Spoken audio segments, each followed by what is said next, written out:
My name is Adriana Griffith, and I am the statewide advocacy manager here at Initiate Justice, and welcome to our May monthly meeting of 2023. So I'm just going to start with some few housekeeping updates as folks roll into the space. So just reminder to keep yourselves on mute unless you are invited off mute to speak. But of course, definitely feel free to utilize the chat feature and introduce yourselves in the chat there and all that good stuff. We will, excuse me, remember to stay muted. Please use the chat to introduce yourselves. I said that already. Tell us where you're zooming in from. If you are new to the space, if you are new to Initiate Justice, and this is your first time at a monthly meeting or at any of our meetings, please introduce yourselves in the chat. Tell us how you heard about us and tell us where you're zooming in from and also what brought you here this evening. We are excited to have you in space with us as we have a wonderful program planned for folks this evening. So as per usual, we will start off with our organizational updates. And so everything that's going on within IJ, that includes our committee updates and our policy updates. So tune in for those. We have quite a lot of updates to get through, but we will get through no less before we move on to the main portion of our program tonight, which is, I'm happy to say, we have two guest speakers for y'all this evening. I'm super excited about both of these folks. They are incredible human beings, and the programs that they are going to be talking about are absolutely amazing. And so we will be doing some introductions a little bit later on, but we have Cesar Cruz, who is here with us right now, and he is the community engagement specialist with the Knowledge House. So he will be talking about a fellowship program that they have going on. And then we will also have Ari Vargas, who will be joining us a little bit later. And they are the program manager for the SPI State, AKA Solis Policy Institute, Policy Advocacy and Training Program. And so we will have them and Cesar speaking later, closer to 7 o'clock. We've given them each about 15 minutes to go over their programs.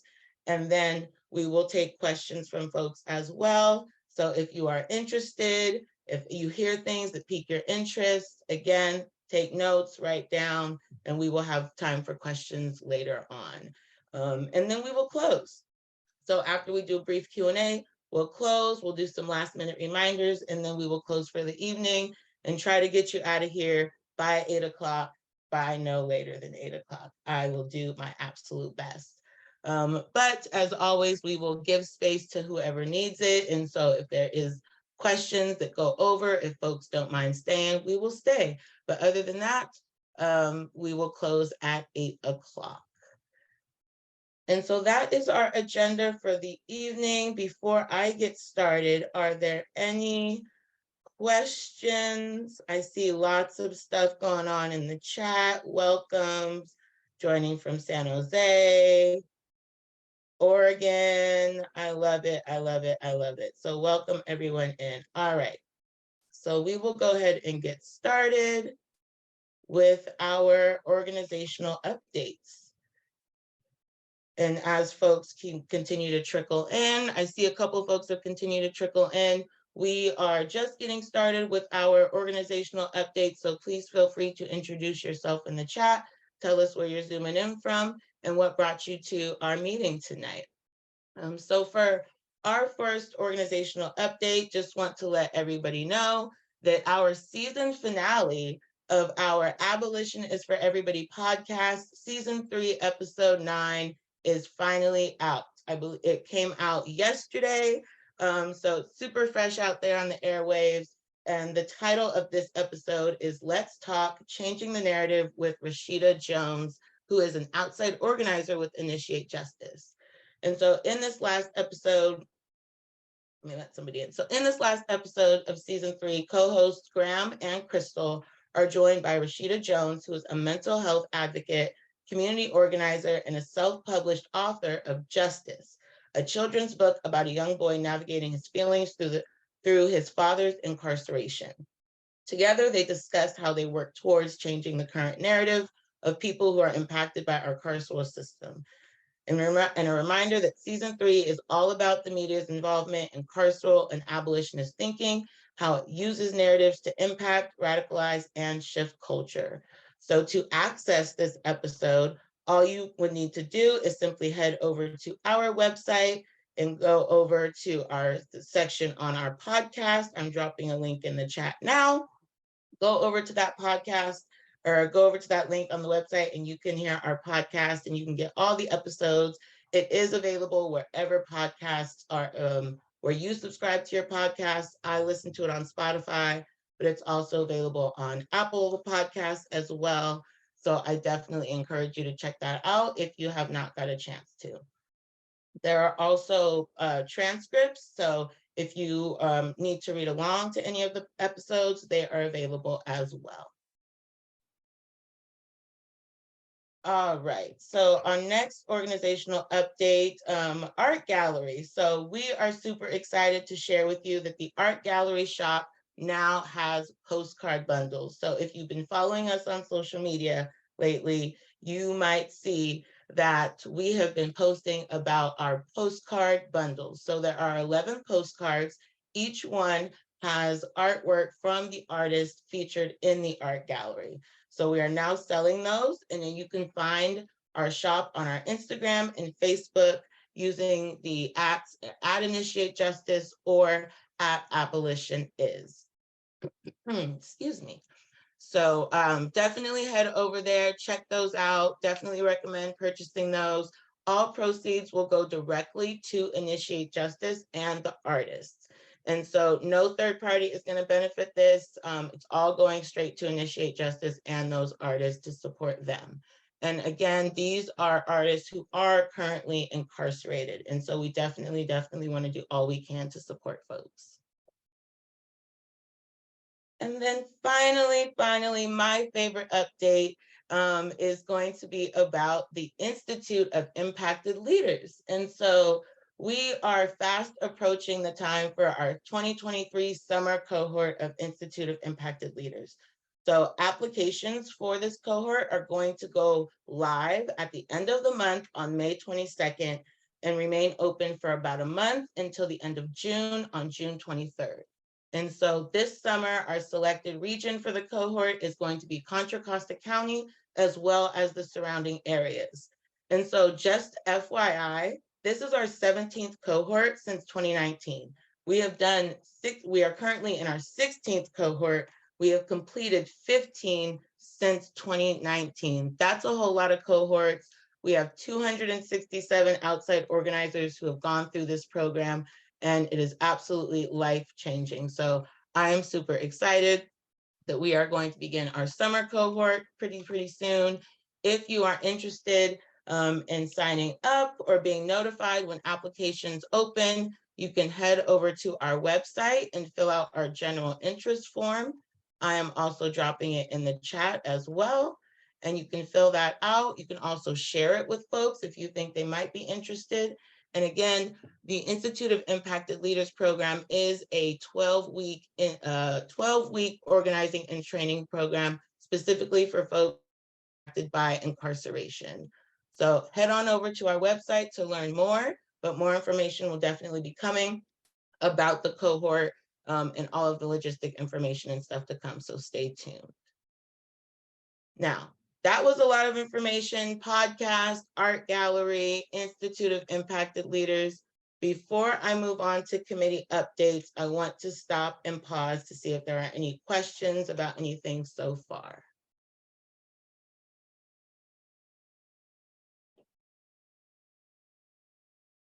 Awesome, seeing none. And if there are questions, feel free to just drop them into the chat. Awesome. All right, so committee updates. So I am going to share my screen really quickly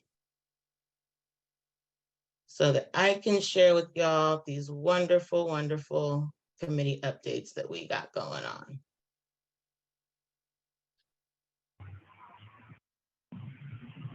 All righty. Oh. There we go. All right, so for our committee updates, these are our committees for the month of May. So this month, we are going to be having our communications team host our volunteer committee, as well as our policy team hosting our community action committee this month. And so comms, join our comms team on the 10th, which is next Wednesday, and learn all about how you can support various comm-related projects and help introduce new folks to the vital work at Initiate Justice.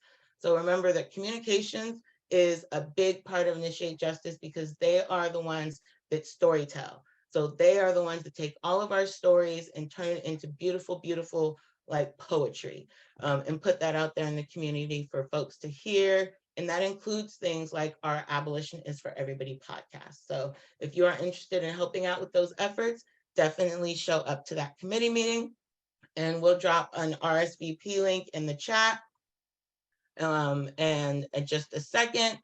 But then we have our Community Action Committee that will be hosted on the 24th of this month. And that will be hosted by our policy team, where they will be giving an update, more deeper dive update on all of our bill progress thus far for the year. And then right here, you'll be able to hear how you can support with those efforts to get them through the next phase of the process. So they will be hosting that committee at the end of the month. So if you are interested in hearing more about our bills, beyond the update that I will be giving today, definitely suggest checking that committee meeting out. In terms of updates for this past month, for April, our committee meetings that we had for April, unfortunately, our volunteer committee meeting was canceled. I was due to host that committee meeting, but I ended up getting sick. And so we had to cancel that meeting, unfortunately, and I desperately, desperately apologize for that. I was super disappointed because we were going to be talking all about how we can get more folks involved with supporting our Institute of Impacted Leaders. So that will definitely be rescheduled for a later time, but wanted to provide that clarity there as to why that meeting got canceled, just in case anybody had signed up for that. And then our Community Action Committee actually met last week, and was hosted by our very own Efrain Ortiz from our Inside Membership Department. And so he was discussing the upcoming 2023 art gallery during that committee meeting. And there was also a call to action that was put out for folks who are willing and able to help us spread the word to various locations throughout all of your communities. So we'll be working on half sheet flyers to distribute all of that will contain like general information about what the art gallery is, our social medias, the shop information, and way more. And so if you are interested in supporting the art gallery efforts this year, I am going to invite you to fill out this form that I am dropping into the chat right now. And that form is going to take you to the art gallery volunteer sign up form. So fill that out, and someone from our Inside Membership team will get back to you with next steps as soon as possible. But we're super excited to be bringing the art gallery back this year, and I can't wait to see what our Inside Membership team and all of our wonderful artists have come up with. I cannot wait. And I hope you can't either. It's going to be absolutely amazing. And so that does it for our committee updates. So again, volunteer committee will meet Wednesday, May 10th at 5:30 p.m. and community action committee will meet Wednesday, May 24th at 5:30 p.m. And so you can register for either one or both committees over on our website at initiatejustice.org/calendar. And I'll also drop that in the chat for folks as well. Awesome. And so we have just 15 minutes before we bring up our guest speakers, which I'm really excited about, but wanted to also make space to talk about our policy updates and give some policy updates really quick. So I'm going to stop sharing my screen really, really briefly and switch screens here for our policy updates.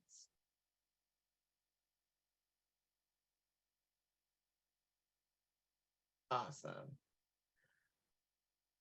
All right, so we do have some policy updates for folks. All of our bills have made it through their first phase in the process, which is their policy committees. So most of all of these bills are going through the Public Safety Policy Committee, with the exception of AB 544 and ACA 4. Those are going through those went through the Assembly Elections Committee. And so all of our bills have passed their policy committees, including ACA 4, voting rights for people in prison that will restore their right to vote. Super excited about that. I have a little bit more of an update on ACA 4 in just a bit, but wanted to provide y'all with our policy updates. So again, they've all moved past their policy committees and are now moving on to the next phase, which is the appropriations phase.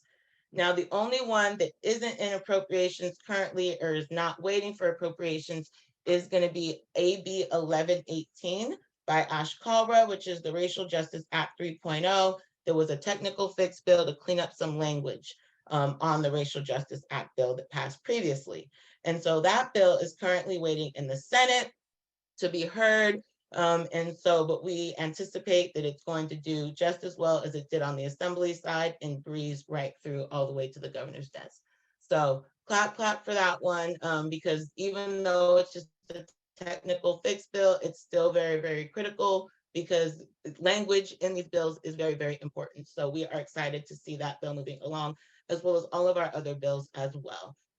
And so if you are wanting, again, a more high-level overview of our policy bills and where all of those are at in the process and what appropriations is and things like that and where we're going to go on from here, join our policy team Wednesday, May 24th for the Community Action Committee meeting to hear more about our bill process. And they will also be giving a high-level overview of the process or of the bills and where they are in the process in our June member meeting as well. They'll have a lot more time that they can devote to going into each bill, and also a lot more time devoted to answering specific questions from y'all. So really, really excited to be featuring them at the end of this month in our committee meeting, as well as next month's member meeting. Any questions so far? I see lots of good things in the chat, lots of celebrations going on about policy bills. It's exciting, y'all. Things are moving through the process, and I'm really, really excited to see it.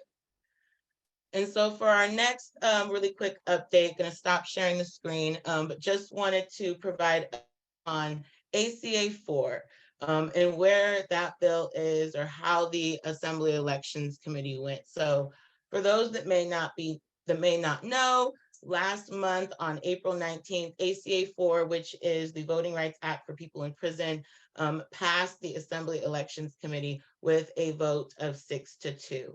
And so it was absolutely an incredible day. Not only did we have the elections hearing, but we also combined that with a lobby day later that afternoon, where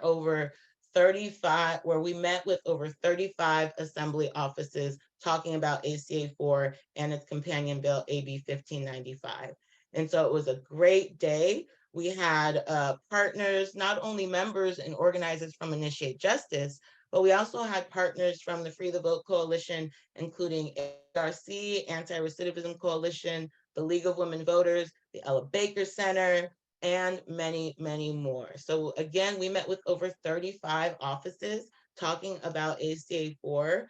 The offices that I had the privilege of meeting with were very, very receptive to the bill and very, very receptive to us in hearing about it.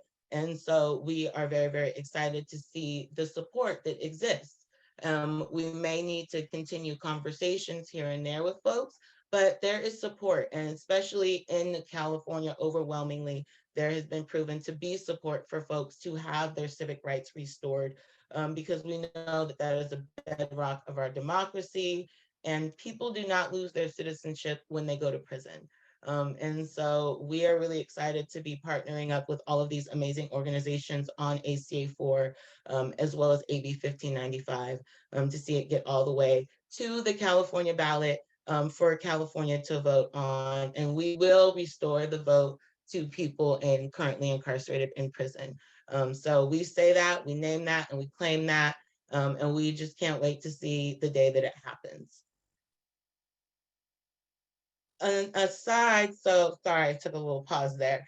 But again, with ACA 4, we had an incredible hearing day. For those that do not know, this bill is being authored by Assemblymember Isaac Bryan, who is also the chair for the Assembly Elections Committee. And so it was an incredible day that we were able to attend and be in the hearing and hear the speakers and things like that. And so for our speakers, we did have a couple of Initiate Justice folks testifying in support of ACA 4. So for those that don't know or who were not able to attend, we had our very own Initiate Justice board member, Rashawn Thomas, and myself, statewide advocacy manager, who gave some incredible, powerful testimony in support of ACA 4. And so it was a super long day. I was super excited and honored just to be able to speak in support of ACA 4, and I cannot wait until we see the results of that. So if you are interested in watching that committee hearing, I am dropping the link in the chat. You will not have to scroll and find when this bill happens. You hit the link and it'll take you immediately to the start of the hearing for ACA 4. Of when ACA 4 is being heard from start to finish. And so you can watch the entire hearing and you can see some of the conversation that was heard, not just my testimony and Rashawn, but you can also hear the responses of the legislators in the room, the assembly members on committee, not just Assembly Member Isaac Bryan, but I believe, who else was there? I believe it was Assembly Member Lackey, and then there was Assembly Member, I think, I'm blanking, and I'm not going to try to remember right now. But it was an incredible day.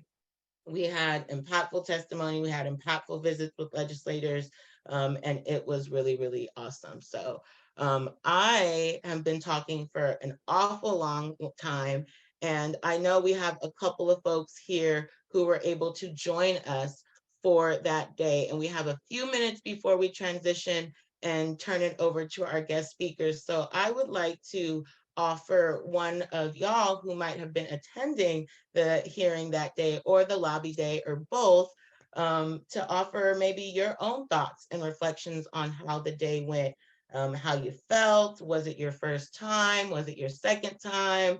And just how you felt that day at the beginning, middle, and end. Irma, I see you raised your hand first, so go ahead, take it away.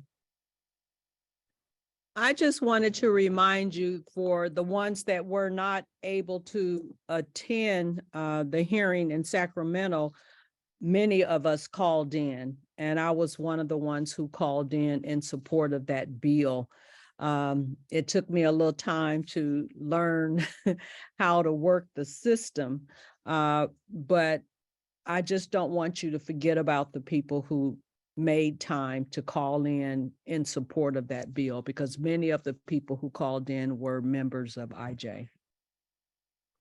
Thank you so much for uplifting that. I completely spaced and forgot to uplift that, so I really do thank you for that. We absolutely had a lot of support call in over the phone. Many were supporters of Initiate Justice, members of Initiate Justice, as well as organizers from Initiate Justice. So we definitely don't want to forget all of the folks.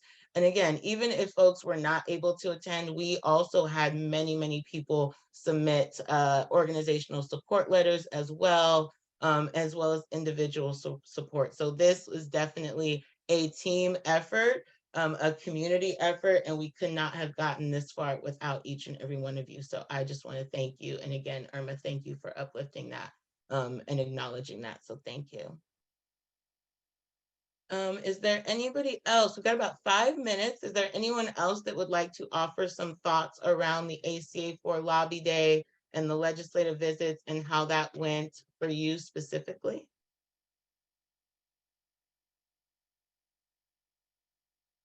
I see a couple of y'all here that were there, so I'm waiting on. You know, I'm not much of a speaker, but I'm gonna say something. Say something, Roberto. I just think if you weren't there and like the young lady was talking about, there was a lot of support from Initiate Justice, and most of it from Initiate Justice online on the phone calls. That was powerful. I think it was powerful to just see a lot of formerly incarcerated men and women being on that floor in those chambers and just giving support for ACA and its companion bill, and then hearing Adriana give her powerful speech and Rashad as well. It was a real powerful moment. I think if you have never experienced that, take time to make a trip for whenever the next event happens up there and be there. Cause I'm not a real emotional person, but my emotions were all over that place that day. And yeah, it was real powerful. And it was really prideful too, just to see people that I know were in the same, like, you know, their 2 feet were in the same yards that I was at one point or another. And just to see them right there in civil engagement, like I said to the people that we're lobbying with, that's the highest form of rehabilitation, is civic engagement. Why would you not want this for people that are in prison? And so, yeah, anyways, that's my 2 cents. I got to go to my next class. So everybody have a great night and much love. Awesome. Thank you so much, Roberto. That was perfect. I absolutely love what you said. And it was an incredible, powerful day. The Capitol was lit that day. There was so much energy in the space. And it was just incredibly, incredibly amazing. So I know he checked out, but thank you, Roberto, so much for your contribution to that day as well. And I know he has talked about how incredibly important and impactful that day has been for him in other spaces. So definitely want to shout him out for that. Before we transition to introducing our guest speakers for the evening, is there anyone else that wants to uplift how they felt either calling in to support ACA for, attending the hearing, watching the hearing, being at the lobby day for the visits? You can also drop it in the chat as well, but I definitely want to make sure everybody has the opportunity to say something if they wish.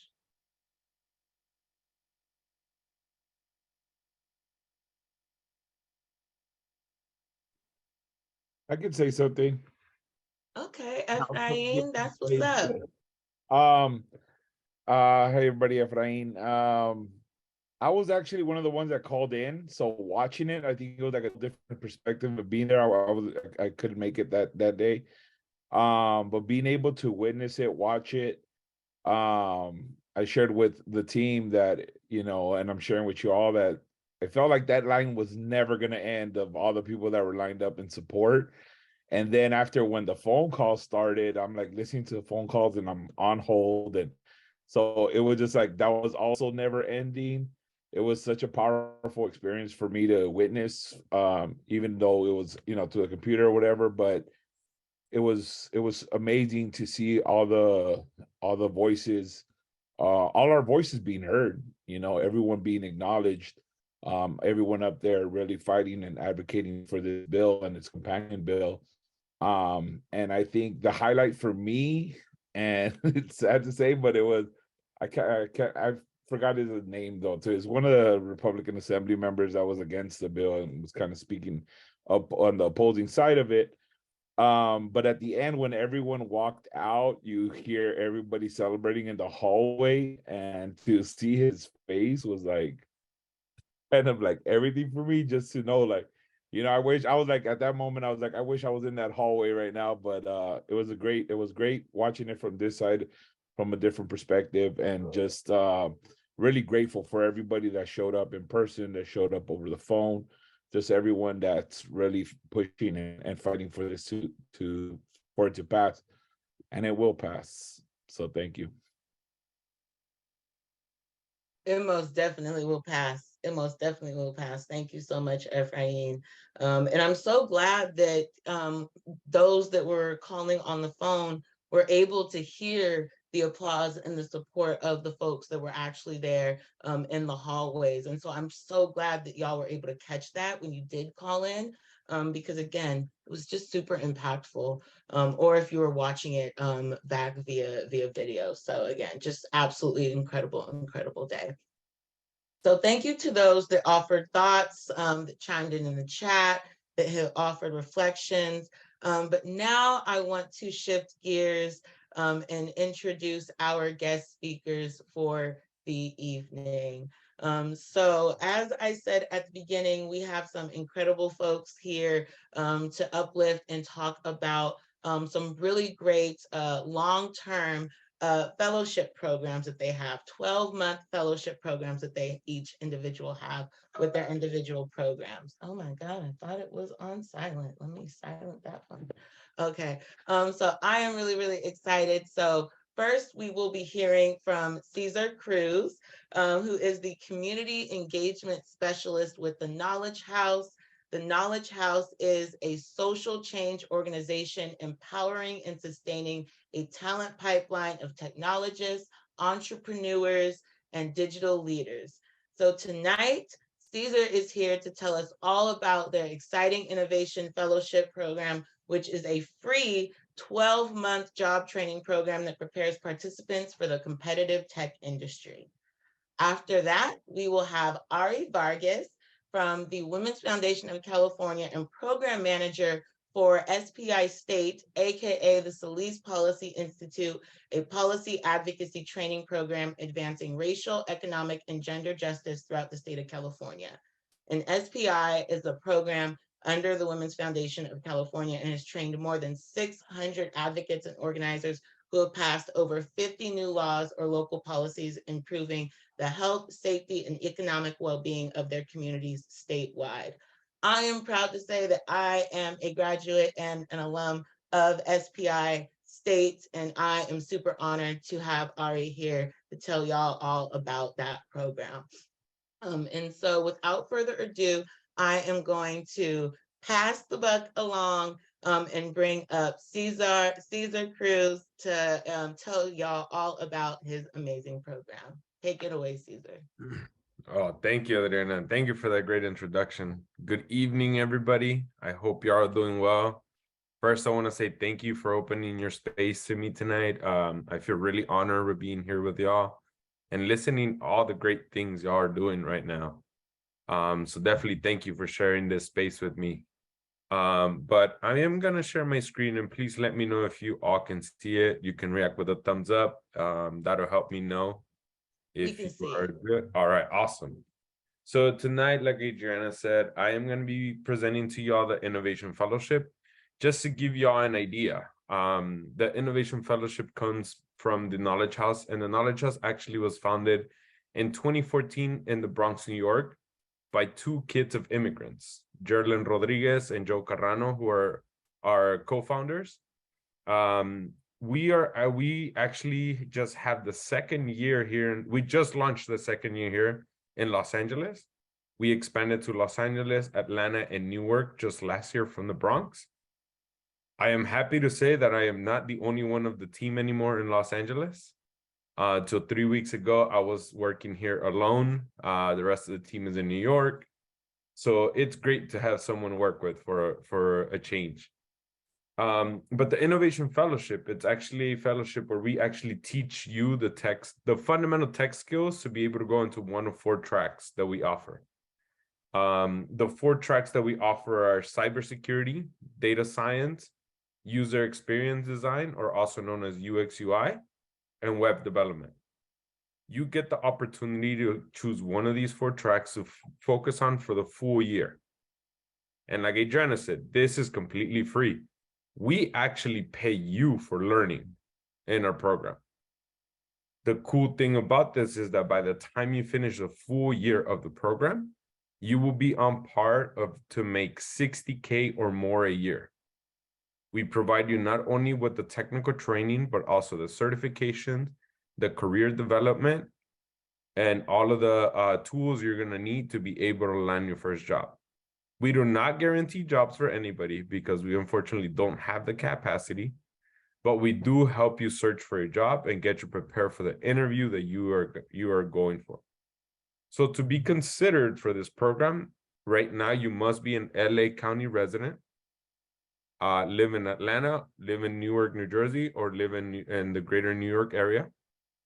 Be available for the duration of the program, which is the full 12 months. Must be proficient in written and spoken English, earn less than $50,000 a year, and that's for the person applying, not as a household, possess basic computer literacy skills, and that means that you only need to know how to type emails, download and install software on your computer, and create folders on your computer or online. And finally, you must possess a high school diploma or high school equivalency, or also known as a GED. If you meet those criteria, you can apply for the program today. Right? Eligible fellows for the program will be able to receive tech support. So that means that we can provide you with a laptop and the internet connection that you might need to complete the program if you don't have access to it.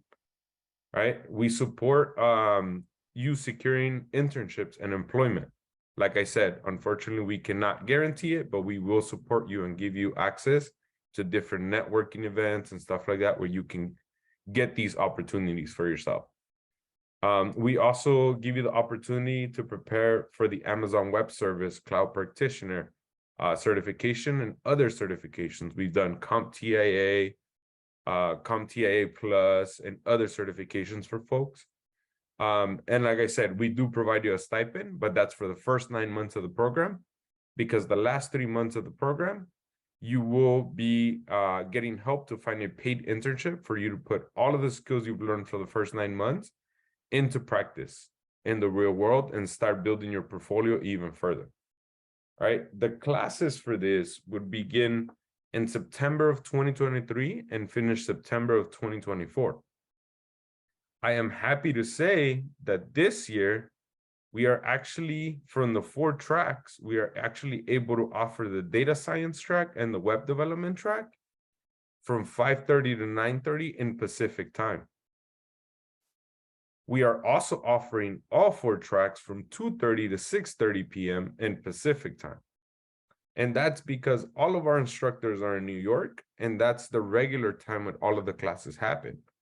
But this year we have expanded for these 2 tracks to be able to be offered in the afternoon, or I should say the evening, just like everyone else gets. As you know, like I said earlier, our team is slowly growing in our expansion sites. So this is a great opportunity for you to take advantage of as well. Keep in mind, you don't need any coding experience. We teach you from scratch. The biggest thing we ask is that you have the curiosity to be a technologist. That's more than enough to get you started in this program. And let us take the reins from there and teach you everything else that you're going to need to be able to land your first technology job. So that's the program. I want to see if maybe there's any questions from anybody.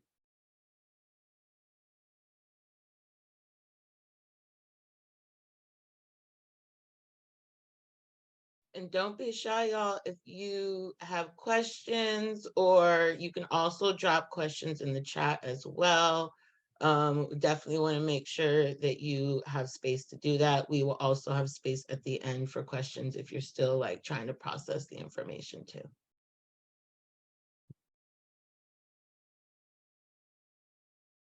And also, I can definitely get this flyer to Adriana and she can get it to y'all. My email's at the bottom of this flyer as well, so you can feel free to email me with any questions at any time. I can also put it for y'all on the chat if you want to just write it down before you forget. Yeah, that would be great. If you want to drop your email in the chat, that would be great. That way folks can just kind of click on it and save it for later, copy paste. But I also want to like uplift and highlight how these skills that they are teaching folks, again, for free in this program, even though you do have to be in the LA area, but these are skills that are super critical for organizing efforts in this day and age. With everything being so technological, this is one of the questions that I asked Cesar when we initially met, is how we can connect this to community organizing. And you see this beautiful flyer that he has.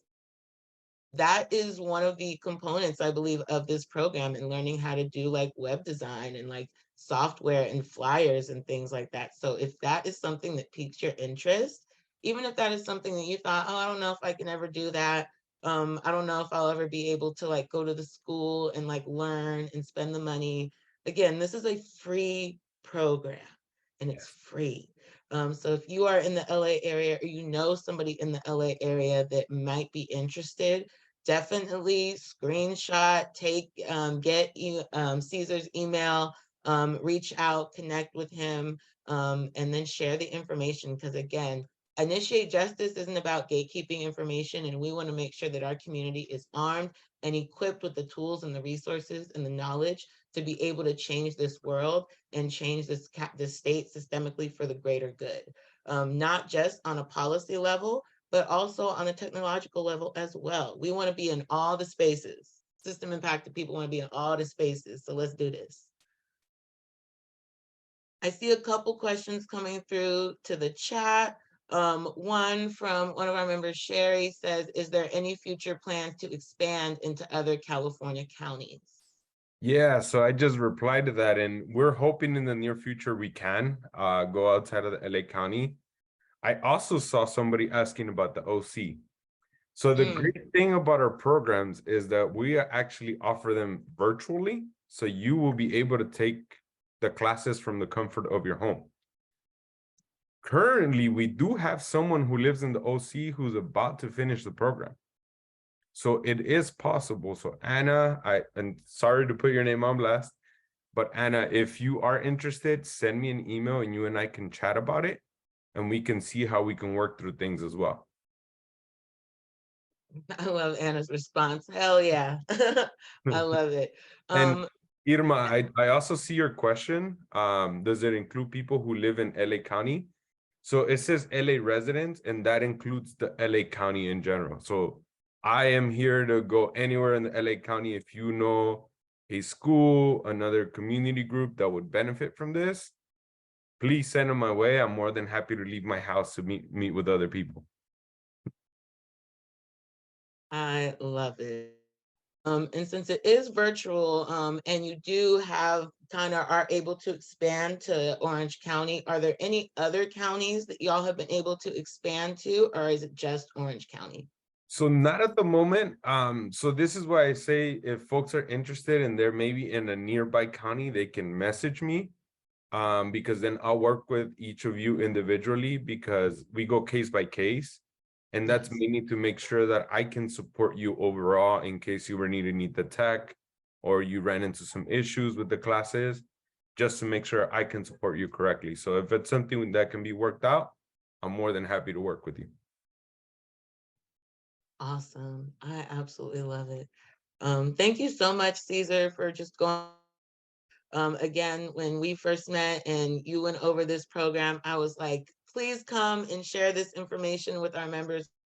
This is such a great program, even though it is based in LA County and down there. But I'm glad to hear that there is like a possibility sometime in the future, whether that's near or distant, to expand to more California counties. But they got to get the interest up. They got to get the demand up for that, you know? So if y'all are interested and you live in these other counties, hit them up and be like, hey, we want this here. What do we got to do? So super, super grateful, Caesar. So definitely appreciate it. With that being said, there will be a space additionally for additional questions at the end.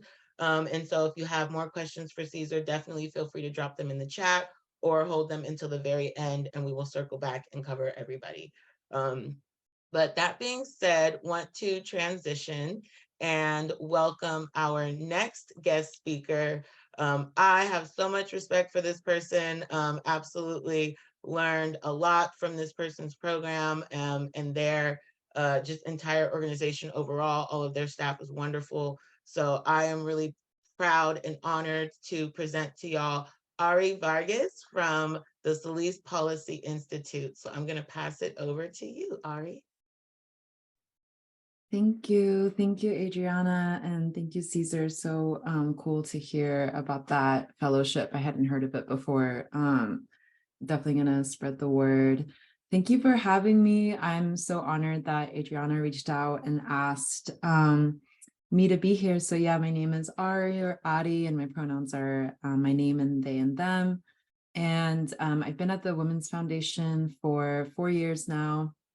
And we are a statewide organization, but I'm based on Ohlone land in Oakland. And I'm mostly going to share about the Solis Policy Institute today, but gonna try and plug in some other things as well, because as an organization, we do a few things. So I'm gonna share my screen. And I won't do the full screen because I have my speaker notes on the other side. But hopefully you can see it okay. All right, so we are a statewide publicly supported foundation dedicated to achieving gender, racial, and economic justice. And we're led by the belief that those closest to the issues have the solutions and must be shaping the changes at all levels. And so our approach, we consider ourselves feminist, intersectional, progressive, multi-issue movement building. And our strategies include investing in community-led organizations, training community-based leaders such as Adriana, and policy advocacy, and connecting key partners across the state. And our core values right now are community, justice, and well-being. And so when we embarked on developing SPI, the Solis Policy Institute, we did it out of recognition that we needed to support leaders and organizations in making structural changes, and not so much focusing just on the individual changes through policy, and recognizing that directly impacted people are the experts of our own communities. And we noticed that there was a disconnect with the policies that were being passed and by organizations. And we believe that was because of the purposeful exclusion and inaccessibility of policy to marginalized communities. So also so cool to hear what Initiate Justice has been able to move through so far.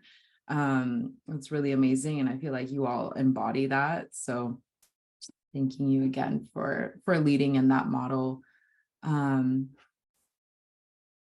And so a little bit more information. So we're a year-long program, as Adriana mentioned, and we're invested in we're investing in established as well as rising leaders, as well as their organizations. And so most of the fellows that go through our program work at nonprofits, but some don't. Some work in a grassroots capacity. But the whole point is that the folks that we are training are able to bring that back to their organization. And so by training fellows to enter the public policy realm, we're also building the capacity of their organizations to find viable community-specific solutions to injustice.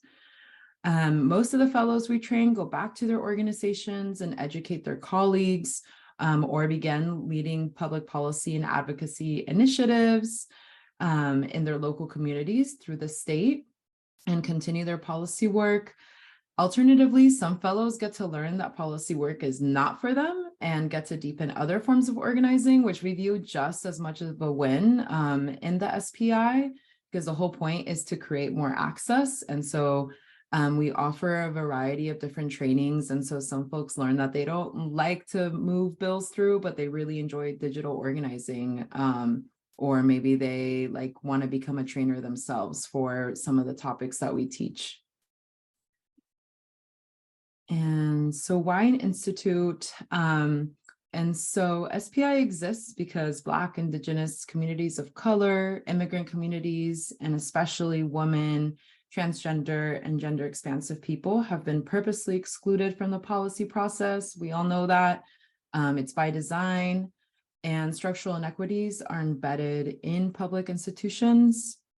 And so our primary objectives, again, training diverse leaders on how to create progressive policy changes within the current system that we have, that we know doesn't benefit us, and then also learning how to lobby the legislature and governor's office so that we can take back control. And also increase policies that reflect the needs and realities of our communities of Black, Indigenous communities of color, rural communities as well. and some expected outcomes. One of the main ones is that we also really strive to build capacity for fellows that are across the state so that they can also start to cross-organize. It's really amazing to see the work that a lot of folks in LA are doing right now. A lot of the people who are leading the work to abolish jails throughout the state are folks who have gone through the program, such as Diana Zuniga, Ulises Hernandez, Yvette Ale. And so SPI is also an opportunity just to meet more people to collaborate with, conspire with. And so one of our main goals is also to strengthen relationships.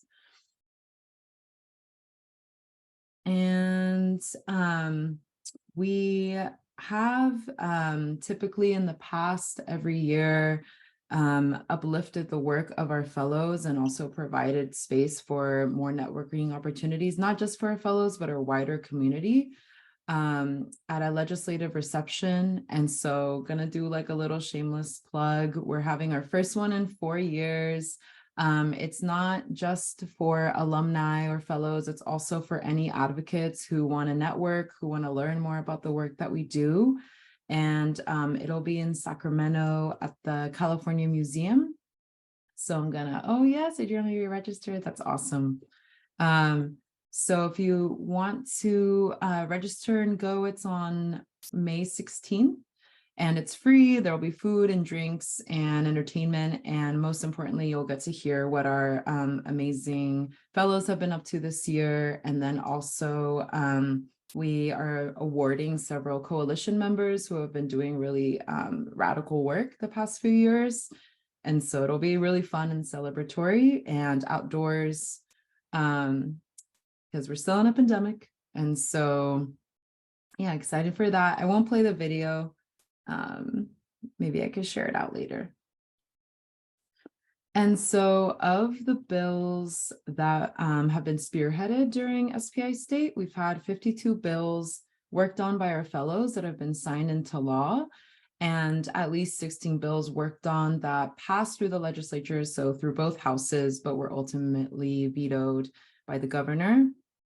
76% are still engaged in policy advocacy after they go through a program. 75% of these alums report greater policy advocacy engagement post-SPI, and 92% of these alums attribute this increase in advocacy to our program. And just want to give some examples of laws or bills that were worked on. And so SB 495 was signed into law in 2019. This was from our LGBTQIA issue area team. And so they worked on a bill that keeps child custody determinations free of bias and discrimination against LGBTQ caregivers. And then more recently in 2021, AB 481, you all may be familiar from that one. We had a police reform team that year. It was our very first time having that issue area. Just given what was going on at the time with the increased state policing. And so this team worked on making sure that police departments would have to seek local approval before buying or receiving funds to acquire military equipment. And so this law advances the need for transparency from local law enforcement to outline what kind of equipment they plan to use and for what purposes. And that this law in particular, I believe, is still in the process of implementation. And so a few ways to get involved, as I mentioned, the most obvious one would be to apply to be a state fellow. Our applications are opening on Wednesday, June 14th, so a little bit over a month, and they're open for 4 weeks. Throughout the application process, we're going to be hosting probably an informational like meet and greet, 1 or 2, and then we also just like support us if you want to spread the word about the fellowship. If you're not necessarily interested, but you know an organizer or an advocate, we have a lot of folks go through the program. Like we have folks who have never done policy ever to people who have already gone to the Capitol to testify or push bills before. So What we really look for is just like lived experience or work experience, passion, and just clear excitement to be through in the process, as well as having an intersectional framework or being open to learning what that means. And we have teams of 5 people, and so just being able to be like an accountable team member as well. And so the applications will be, you'll have to do like an online application, and then if selected, you go through an interview process. And I have that's at the end. You can also, if you have a training session idea, we're always looking for more trainers, especially who are directly impacted. And so looking for trainers that have experience in giving sessions on anti-oppression and policy, implementation, what it looks like to work with staffers and authors, and anything and all just policy related ideas. So if you yourself lead sessions or know someone who could lead a session that would be of value, definitely open to that. And you can contact me directly about that. We also have an SPI email. And if you're interested in learning more, I'm gonna chat our website. You just scroll at the very bottom, and we have like a sign up link. And it's really nice because you have an option to specify what you want to hear about, because we do send like usually at least 4 emails a month. But yeah, that is the presentation. Thank you so much for listening, and thank you for having me again. And the last thing is that we also have a SPI local program. And so these are pre-formed teams who apply together to work on the local level. And they are taking a pause, so they won't reopen until 2024. But you can also find out more about that program on our website too. Thank you. See if there are any questions. I'm muted. Sorry. I swear it's 2023. You'd think I would know where the mute button is by now. But again, just really, really appreciative of you taking time to come and share this wonderful information about SPI with our members and organizers this evening. Again, I graduated from this program. We've had other organizers that have gone on from going through Institute and then went on to become SPI fellows.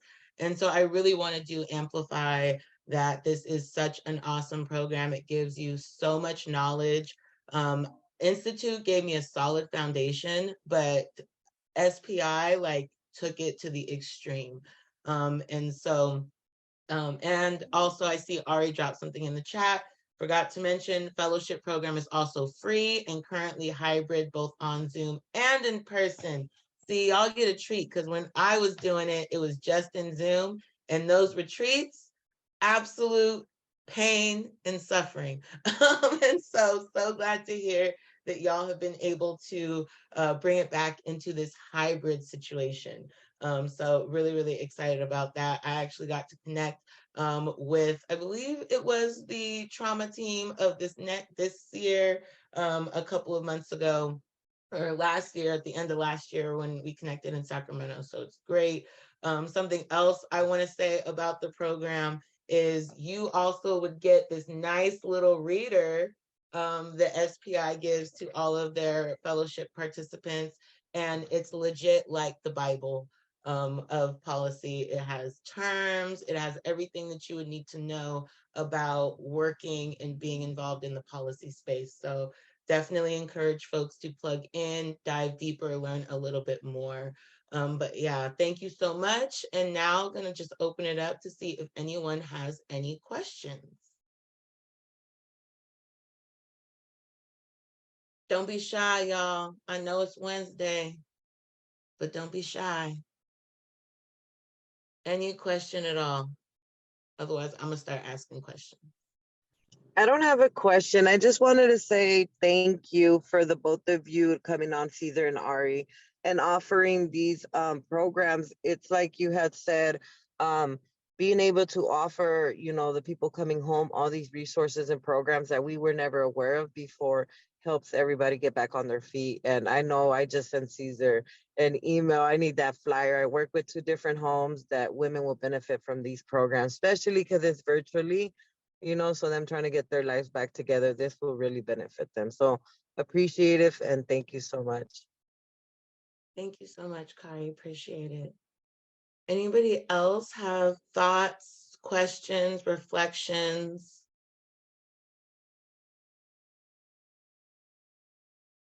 Well, I have plenty of questions. Oh, no, go ahead, Sandy. I see you're coming off of mute. Go ahead. Oh, yeah, thank you. I was going to ask, was there a link to the application to be the fellow? Not yet, because we haven't gone live yet, but it'll be on our website. So we'll have like a application section on the website directly. And then also if you sign up on the listserv, I know emails are annoying, but I would definitely say that's the best way to get the information, because then when that email goes out, it'll give you a direct link to the application. And we try really hard not to spam folks. So and Sandy, I am also definitely available. I dropped my email in the chat. And so if you want to send me an email as well, I can make sure to personally send you an email once applications do go live. I do get I'm on the alumni listserv, so I get all of the updates. So I'm happy to send anybody an alert once those applications go live. Yeah, thank you so much. Absolutely. And Ari, I was wondering if you could talk a little bit more about the application process and interview process for SPI, just to give folks a little bit more of sort of context on what to expect if they choose to apply. yeah, certainly. So the application process is through an online portal. And so we often recommend for folks to kind of write up their questions on a Google Doc or something, but you'll get to see all the questions before you begin. We ask a lot of standard questions at first, just wanting to know how you find out about the program, demographic information, because that is really important to us to make sure that we're uplifting folks who don't normally get into policy. And then the main component is what we call the personal narrative. And so most of how it gets decided if you go through the process or not is your answers and reflections to questions that are mostly just asking you about your lived experience, about your interest in an issue area. We usually have 4 to 6 different issue areas in a year. So like reproductive health, rights and justice, or trauma services and prevention. And yeah, so it's mostly writing, but also we recognize that not everyone is comfortable with writing. And so we also have an option to upload a video if that's more comfortable, and you can just answer the questions verbally, is what we try to do to be accessible. And so, yeah, we really just want to get a sense of your lived and work experience, your relationship to intersectional frameworks such as anti-racist frameworks, let's see what other questions we have. Yeah, your interest in policy overall. And so that's the first sort of step. And then most folks who end up in the program are people who go through an interview process with the mentors. So the mentors are a crucial part of the program and lead a lot of the direct work with the fellows. And so the mentors will interview you for about 45 minutes. And the main thing about our program is that usually folks will apply at least one time before they get in, because we really try to make sure that everyone on the team has overlapping interests. And that is actually really hard to find, because a lot of folks have a lot of amazing ideas for what they might want to push through the legislative year. But obviously there needs to be some sort of synergy in what folks are interested in. And so you may be an amazing applicant, but if you have a very different idea than other people in the applicant pool for your issue area, it's likely that you won't get into the program. So we really look at making the team formation is what's really important, because we also consider that to be part of the professional development of the program, is how do you work with folks who may have like completely different lived experience. And so yeah, I hope that was like thorough, but not too thorough. No, that was perfect. I know for me, when I hear application process, like a million things go to my head. So I think it's also just helpful for folks in general, just to kind of hear a general breakdown. It makes it like less scary. And it is a less scary interview process, I can tell you, because I went through it. That at first you're like, oh, you're nervous, but really, again, these folks are just like you and I, impacted people who are just working to change the system and make safer communities. And so once you sort of realize that and kind of just sit with that, it's easier to flow with the interview process, and just it becomes more of a conversation as opposed to like this interview with a flashlight and like we got to see if you write. Again, really just appreciative of that answer. We have a few more minutes before we move into like sort of like our closing. We may get y'all out of here a couple of minutes early, but wanting to, again, create some space for any additional questions that folks might have. Feel free to drop them in the chat, or you can come off of mute and you can ask your question there as well.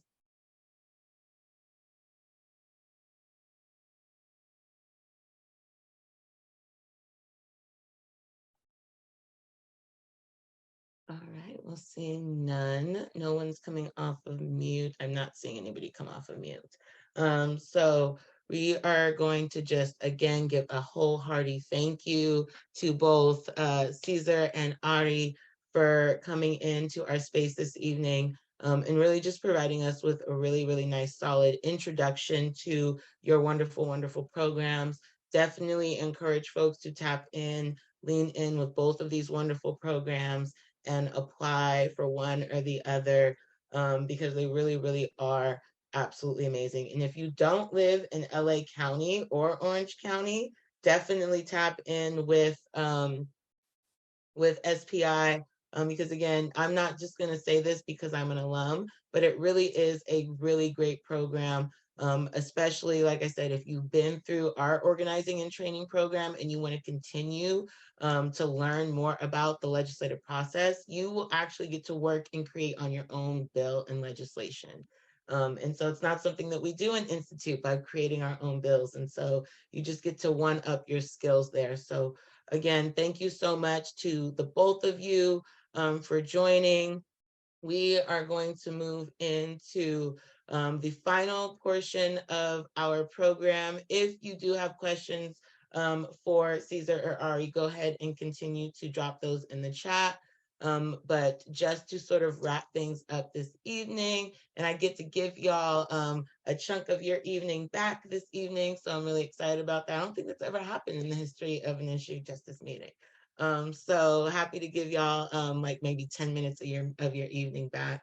But just want to close with some final updates and some reminders. So next month for our June member meeting, our policy team, Greg and Sarah. Sarah is finally back, and Greg and Sarah both will be joining that meeting next month on June 7th at 6:30 p.m. They will be giving more of a high-level overview of all of our bills that we are co-sponsoring this year, all of the progress that has been made, and some really good things that we are going to need to think about and also do in terms of making sure that it gets to the governor's desk and signed by October of this year, so that we can start enacting and working on implementation for a lot of these bills next year.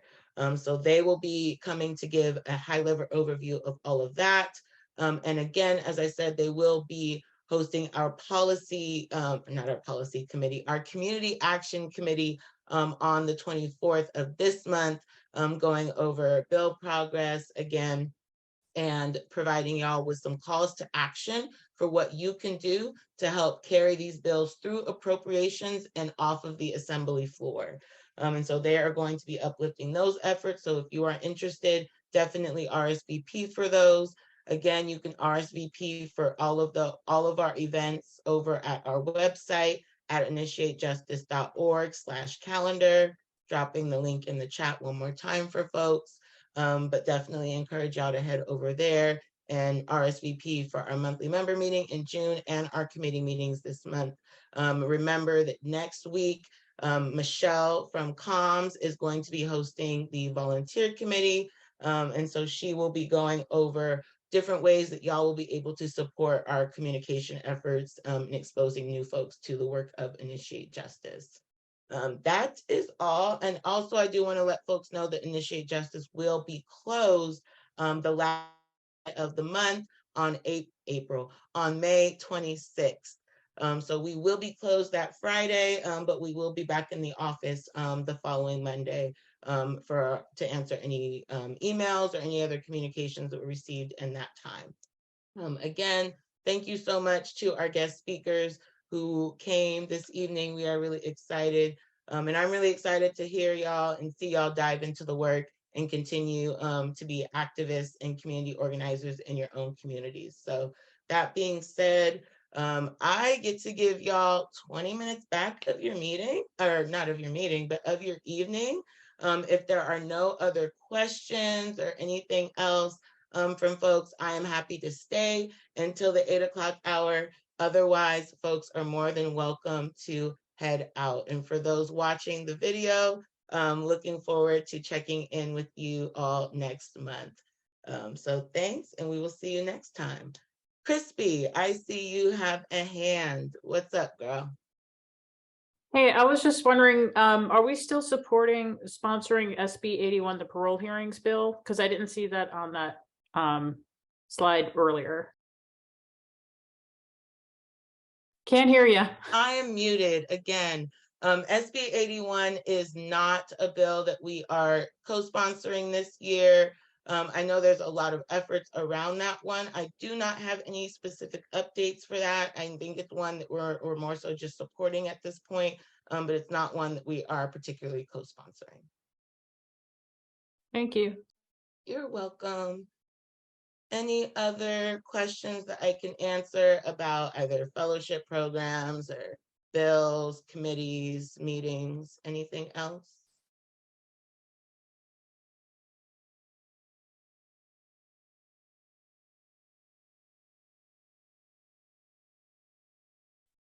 You're such a good explainer. We don't have any questions. That's what I always say. I always call my mom, nobody had any questions. And she's like, well, did you explain it well? And I was like, yes. She's like, well, then why would they have questions? And I'm like, I don't know. Yeah. So thank you, Sherry, for also uplifting that. And again, thank you. If any questions pop up between now and next month, definitely y'all feel free to reach out to me. And again, if you have any other questions for Caesar or Ari, you can also reach out to me and I will connect you with them for sure. So that being said, I will let y'all go. Y'all are excused. Y'all got 17 minutes back of your evening. And I am just so excited for y'all and look forward to seeing y'all again next month. Good night, everybody. Take care. Thanks again, Adriana.